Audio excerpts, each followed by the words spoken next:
Namun begitulah manusia, mereka sering lengah, lupa, malas berpikir, dan lagi-lagi membuat kesalahan.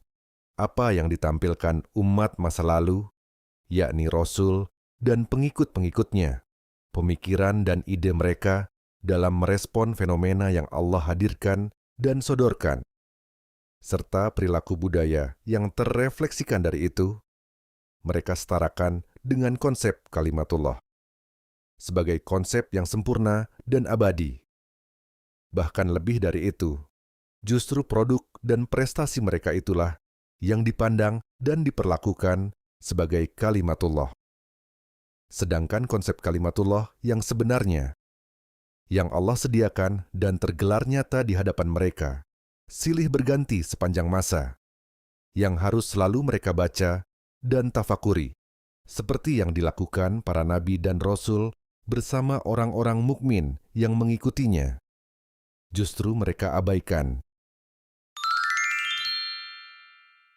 وقال الرسول يا رب إن قوم اتخذوا هذا القرآن مهجورا. Rasul berkata, "Ya Tuhanku, sungguh kaumku telah menjadikan Al-Quran ini terabaikan." Al-Furqan ayat 30. Setelah pensikapan seperti itu, berlangsung turun-temurun dari generasi ke generasi, semakin berurat, berakar. Ketika diingatkan, berbagai dalil pun terluncur. Yang Rasul tampilkan dan lakukan itu bukan pemikiran dan budaya. Itu wahyu yang diwahyukan Allah. Muhammad itu Quran berjalan, jadi kalau mau berquran, lihat saja Rasulullah. Muhammad karena hanya dengan melihat Rasulullah, itulah kita bisa berquran dengan benar. Dan seterusnya. Biasanya sikap atau tindakan yang salah itu tidak dilakukan berdasarkan hujah tertentu. Hanya ikut-ikutan, karena dan malas berpikir lengah, lalu mengiyakan saja apa yang dilakukan dan dikatakan orang.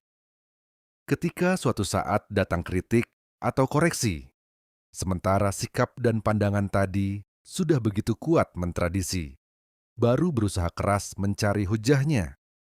Tapi ingat, ketika suatu kesalahan dirasakan berhasil didapatkan hujah, argumentasinya pasti telah dibuat kesalahan yang lain lagi. Karena kesalahan itu tidak akan nyambung kecuali dengan kesalahan pula.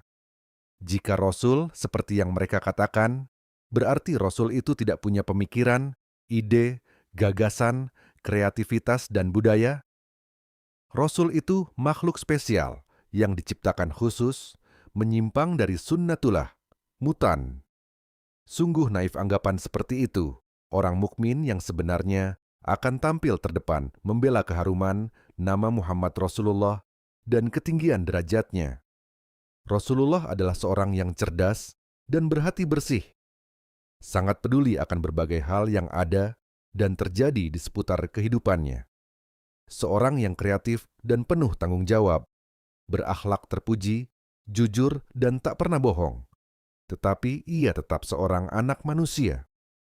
Seorang manusia biasa yang terlahir dari perempuan biasa, istri dari lelaki biasa. Dan Allah pun tidak memperlakukannya secara luar biasa, dibedakan dengan manusia lainnya. Yang dia terima dari Allah tidak lebih dari Al-Quran 30 juz. Persis seperti yang kita dapati sekarang, tidak kurang atau lebih. Hanya berbeda dalam cara dan waktu mendapatkannya. Beliau mendapatkan materi, fisik Al-Quran, berupa bacaan, melalui kecanggihan teknologi robbani yang Allah miliki dan disebut malaikat, dan pihak Allah sendiri yang aktif mentransfernya ke dalam hati Rasulullah secara berangsur-angsur dalam waktu berpuluh tahun. Sementara beliau sendiri pihak yang pasif menerima. Sedangkan kita mendapatkannya secara manual dari hasil pendokumentasian dan penggandaan yang dilakukan orang-orang sebelum kita, dan sudah lengkap 30 juz. Dan untuk bisa membacanya, kita harus aktif belajar. Hanya berbeda dalam cara dan waktu. Suatu perbedaan yang tidak menjadi variabel yang signifikan untuk perbedaan prestasi yang bisa dicapai. Dengan demikian, selebihnya dari membacakan ayat-ayat Al-Quran, semua yang beliau ajarkan dan terluncur dari dirinya. Itu adalah prestasi, kehebatan, dan keunggulan beliau sendiri sebagai manusia biasa di atas manusia lainnya. Kalaupun Allah memilih Rasulullah Muhammad yang menjadi terminal awal bagi penyebaran Al-Quran di bumi, itu bukan pemilihan atas dasar subjektif, like and dislike atau pilih kasih. Maha suci Allah dari cara yang tak terpuji itu. Melainkan secara objektif Muhammadlah yang jiwanya tumbuh cemerlang, dengan akal yang cerdas menakjubkan dan hati yang bening mempesona. Jiwa sekualitas itulah yang capable dan kompatibel untuk menjadi inti dari stasiun bumi dalam proses pembumian Al-Quran. Kedengarannya seperti sanjungan ketika orang mengatakan Rasulullah itu Quran berjalan.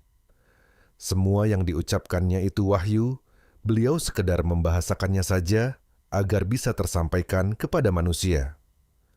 Sebenarnya itu sebuah pengingkaran atas sesuatu yang memukau dan menakjubkan yang tampil dari diri Rasulullah. Beliau bukan sekedar pengeras suara yang hanya menyuarakan kembali suara orang yang berbicara di belakangnya agar bisa sampai ke telinga orang banyak. Pesona apapun dari pembicaraan yang didengar orang banyak, pengeras suara itu tidak mendapat nilai apa-apa, kecuali berjasa sebagai alat untuk menghantarkan suara tersebut. Atau bisa berarti adanya anggapan bahwa Rasulullah merupakan personifikasi dari wujud Tuhan, yang dengan kata lain, Allah menjelma pada diri Rasul. Inilah yang dibantah sengit oleh Allah, bahwa Allah tidak pernah dan tidak akan pernah beranak atau diperanakan. Ke arah lain, anggapan di atas berarti amat sangat mengecilkan Al-Quran yang merupakan super konsentrat, qaulan tsaqiyala, dari sesuatu yang maha dahsyat. Allahu Akbar. Jangankan satu diri manusia, beberapa generasi manusia pun belum akan cukup untuk mampu memahami, kemudian merefleksikan kedahsyatan kandungannya.